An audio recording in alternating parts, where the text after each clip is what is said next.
What is the purpose of life? Part 6. So, why am I here? Everyone would acknowledge that our body parts, such as our eyes, ears, brains and hearts, have a purpose. Wouldn't it then make sense that the individual, as a whole, also has a purpose? God, the All-Wise, did not create us to simply wander aimlessly or to only fulfill our basic instincts and desires. Rather, we have a higher purpose, to acknowledge and worship God alone, so that we live upon the guidance of our Creator. This guidance enables us to live a successful and blessed life in all aspects. This includes personal acts of virtue like prayer, as well as beneficial acts to society, like being good to one's neighbors, supporting one's family, honesty, and caring for animals. God forbids us from worshipping anything else, for example statues, the sun, moon, saints, priests or even prophets. He does not need any partners or intermediaries. Everyone can always worship God directly. God describes this life as a test, and people are tested in different ways. We cannot control what happens to us, but we can control how we react. Patience during adversities, and gratitude for blessings, are a means of getting closer to God and attaining eternal paradise. We are also warned of a terrible punishment in hell if we choose to disbelieve and ignore His commands.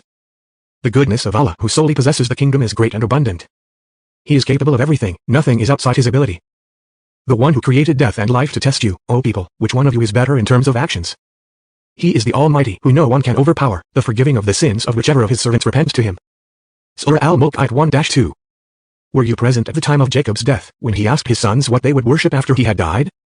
They replied to him, saying that they would worship Allah, the Lord of his forefathers, Abraham, Ishmael and Isaac, namely, the one Allah without partners. And they said that they surrendered in devotion to Him alone and were bound to Him. Surah Al-Baqarah Ayat 133. Know that the life of the world is only a pastime that the bodies play with, futility that the hearts engage in. Beauty that you adorn yourselves with, boasting with one another over possessions and power, and taking pride in abundance of wealth and offspring. It is just like rainfall that pleases the farmers with the growth it brings, but the green growth does not last long before it begins to dry. Then, O onlooker, you see it after its greenery having turned yellow. Allah then turns it into broken bits falling apart. And in the afterlife there will be severe punishment for the disbelievers and the hypocrites, and a special forgiveness from Allah for the sins of His believing servants. Surah Al-Hadid Ayat 20. These verses emphasize that the life of this world is a test, and that our ultimate goal is to worship Allah and do good, with an awareness of the life hereafter. So, what do I do now? The test of one's faith is in using one's intellect to contemplate and recognize God's signs and live according to His guidance. This is done by submitting to God's commands, which in Arabic means to become a Muslim. God, the one and only Creator, Allah in Arabic, has made Islam accessible to everyone, regardless of their history, background or present situation. Therefore, anyone can become a Muslim by simply believing in and uttering the following testimony of faith. I testify that there is no God worthy of worship except Allah, and I testify that Muhammad is Allah's messenger.